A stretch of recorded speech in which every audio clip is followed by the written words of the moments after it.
शंभू जय जय शंभू। शंख बजे घड़ियाल बजे, भक्त चले हैं साधु चले हैं, चले अखाड़े गृहस्थ चले हैं, नागा मिलने शंभू से आतुर। कुंभ चले हैं कुंभ चले हैं, कुंभ चलो चलो कुंभ चलो, कुंभ चलो चलो कुंभ चलो। इसके सह प्रायोजक हैं ल्यूपी safe, hand sanitizer, wipes and spray. नमस्कार, स्वागत है आप सभी का। मैं हूं आपके साथ मनु तेवतिया। शुरुआत करते हैं बड़ी खबर के साथ, जहां कुंभ में आए निर्वाणी अखाड़ा चित्रकूट के महामंडलेश्वर की कोरोना की वजह से जान चली गई है। महाकुंभ में कोविड से संत की मौत का ये पहला मामला है। महामंडलेश्वर कपिल देव का इलाज देहरादून के एक निजी अस्पताल में चल रहा था। वहीं सूत्रों की माने तो महामंडलेश्वर 4-5 दिन महाकुंभ में भी रहे थे। बता दें कि महाकुंभ में अब तक 20 से ज्यादा साधु संत कोरोना पॉजिटिव पाए जा चुके हैं। तो कुंभ में कोरोना से पहले संत की मौत की खबर सामने आई है। महामंडलेश्वर के निर्वाणी अखाड़े के महामंडलेश्वर कपिल देव की कोविड की वजह से जान चली गई है। चित्रकूट से आए थे और कुंभ में, और कुछ दिन कुंभ में रहे भी थे। उधर महाकुंभ में कोरोना टेस्टिंग को लेकर सवाल खड़े हो रहे थे। अब सरकार ने कुंभ में जांच को लेकर हाथ खड़े कर दिए हैं। राज्य सरकार ने 50,000 रोजाना टेस्ट से छूट मांगी है। स्वास्थ्य सचिव अमित नेगी ने इसे लेकर हाईकोर्ट पे एक एप्लीकेशन भी दिया है। सरकार का कहना है कि उनकी क्षमता 25,000 टेस्ट की है और RT-PCR टेस्ट तो संभव ही नहीं है, क्योंकि इसकी रिपोर्ट को आने में कुछ वक्त लग जाता है। इसीलिए राज्य सरकार को छूट दी जाए। आपको बता दें कि 31 मार्च को हाईकोर्ट ने कुंभ में रोजाना 50,000 टेस्ट कराने का आदेश दिया था।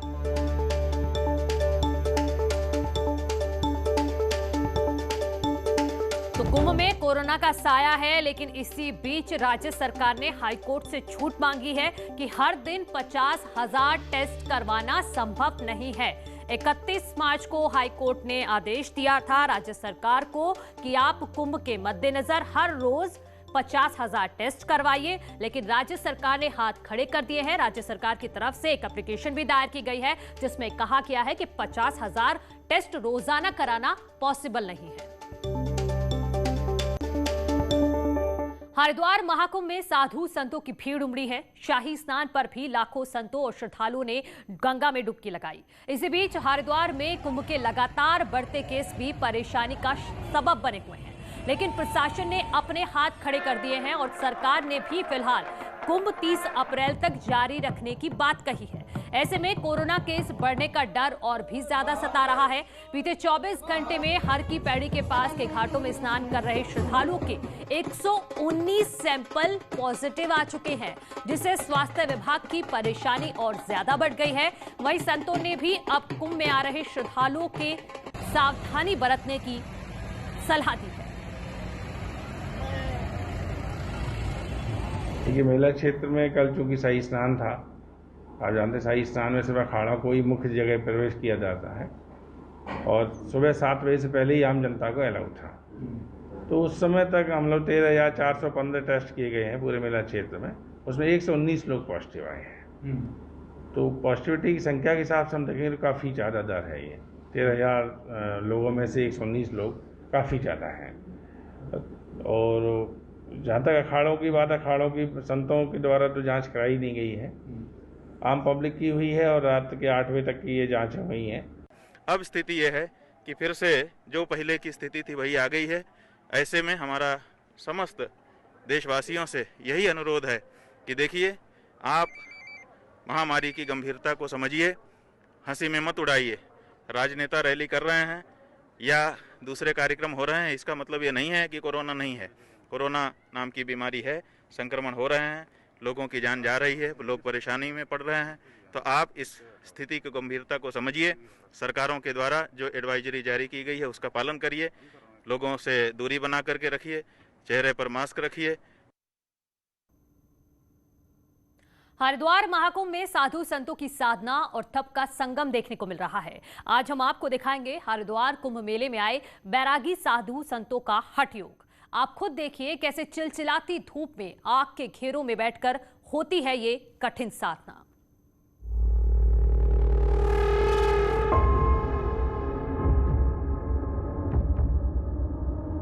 आग के घेरों में बैठकर साधना, आस्था और तप का अनोखा संगम।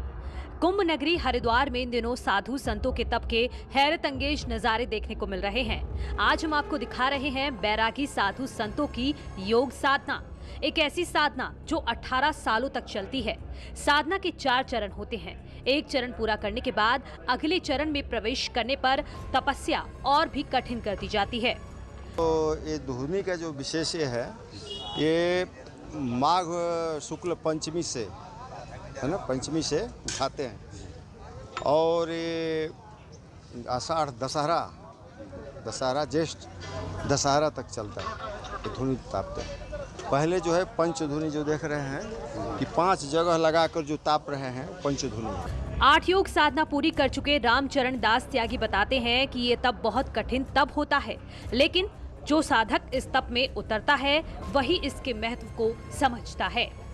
ये कठिन साधना तब तक जारी रहती है जब तक मन को संतुष्टि नहीं मिल जाती।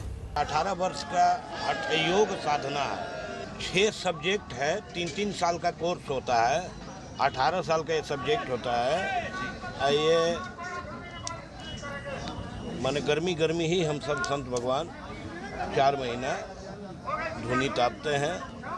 18 साल बाद जिसका पूरा हो जाता है, हमने 18 में पूरा किया है। इससे एक मन को संतुष्टि मिलती है। जैसे आपने इंजीनियरिंग कर लिया, आपने कुछ डिप्लोमा कर लिया, आप IAS कर लिए, कुछ एक है ना, तो अपने मन को संतुष्टि हमको मिलता है कि हमने कुछ साधना किया है, जीव को संतुष्टि मिलता है। साधु संतों की अपनी एक रहस्यमय दुनिया होती है। हरिद्वार कुंभ में आए कई अनूठे साधु संतों की अनोखी साधनाएं उनके त्याग और तप के बारे में बताती हैं। इन्हीं में शामिल हैं बैरागी साधु संत। चाहे कितनी गर्मी हो, लेकिन इसके बावजूद इसके आग के गोलों के बीच बैठकर जारी होती है इनकी साधना। हठ योग भी ऐसा कि लाख मुश्किलों के बावजूद टस से मस नहीं होते ये बैरागी संत। पुलकित शुक्ला, न्यूज़ 18, हरिद्वार। अब बात करते हैं कुछ और खबरों की। दुनिया भर में कोरोना फैलाने का आरोप झेल रहा चीन अब वैक्सीन के नाम पर धोखा दे रहा है। चीन के ही एक अधिकारी ने दावा किया है कि चीन में जो वैक्सीन कोरोना से लड़ने के लिए बनाई गई है उसमें कोई दम ही नहीं है। ऐसे में चीन एक बार फिर दुनिया के निशाने पर आ गया है।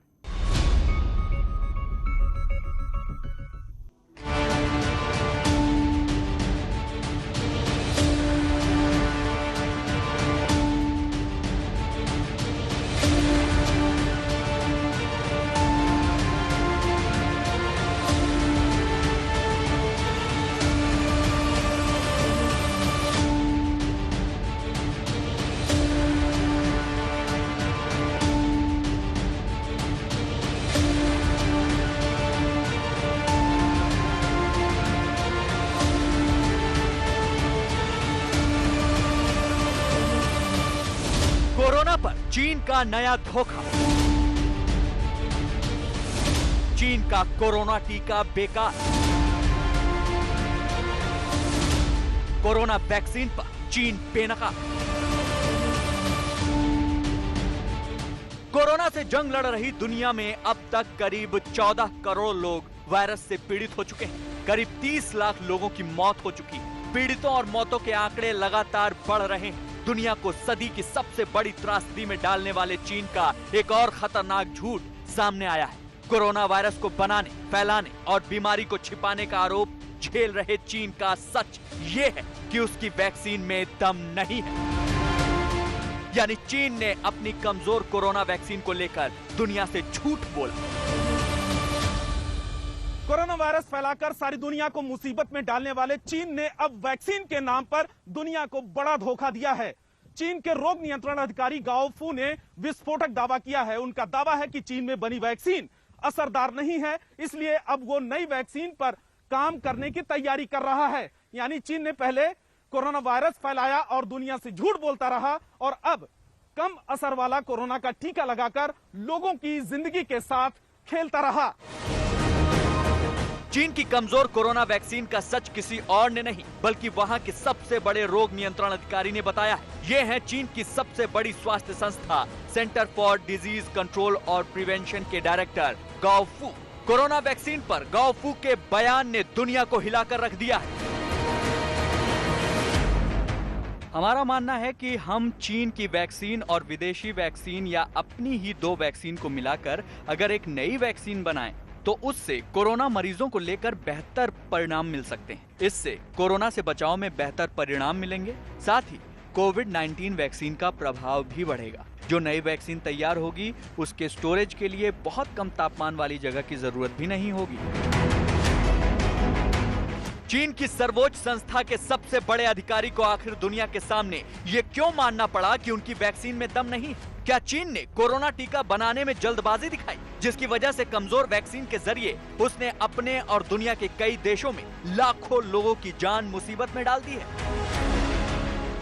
जब भी कोई पेंडेमिक होता है, जो ब्रिजिंग वैक्सीन होते हैं वो किल्ड वैक्सीन होते हैं। वायरस को लो, किल करो, आपका वैक्सीन तैयार है। वही चाइना ने किया। सबसे पहले इनएक्टिवेटेड वैक्सीन चाइना ने बनाया। भारत के पास भी उस वक्त अपॉर्चुनिटी थी, लेकिन भारत ट्रायल के मोड में गया और अल्टीमेटली कोवैक्सीन निकल के आया। ब्रेक के बाद स्वागत है आप सभी का। हमें भारतीय होने पर गर्व क्यों है? वो क्या है जो हमें दूसरों से अलग बनाता है? ये हमारी आत्मनिर्भर होने की क्षमता ही है जो हमें एक अलग पहचान देती है।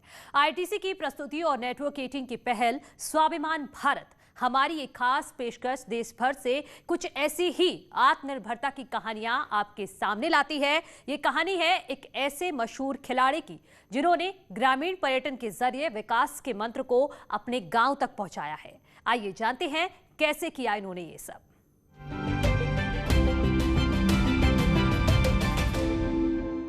पूर्व भारतीय कप्तान बाईचुंग भूटिया अब युवाओं को फुटबॉल के अलावा एक और चीज की तरफ प्रेरित कर रहे हैं। बाईचुंग इन युवाओं को पर्यावरण के प्रति सजग बनाने की ओर काम कर रहे हैं। साथ ही लोकल एसेट्स का सबसे बढ़िया तरीके से इस्तेमाल कैसे किया जाए, इसका भी प्रशिक्षण दे रहे हैं। It's very important that we have to start doing sustainable tourism, and I come from a very small remote village, and I felt that it's a very beautiful village, and I felt people should experience my village. युवा icon होने के अलावा भूटिया की जड़ें दक्षिण सिक्किम के टिकिटम गांव से जुड़ी हैं, इसलिए वह ग्रामीण जीवन के बारे में बहुत कुछ जानते और समझते हैं और ये अब अपने जन्म स्थान में एक पर्यटन गांव विकसित करने में व्यस्त हैं। We've started this concept of Guru Bas. It's a concept started by ACT, which is Action for Conservative Tourism. So this is the first pilot project. We're doing it in Tingitam, and Guru Bas is about getting the community involved. People coming from different cities to villages just don't come as a tourist, but they also experience the lifestyle and also learn from the gurus in the village. Baichung अपने गांव के युवाओं को बढ़ावा देने के साथ ही आत्मनिर्भरता का मंत्र भी दे रहे हैं।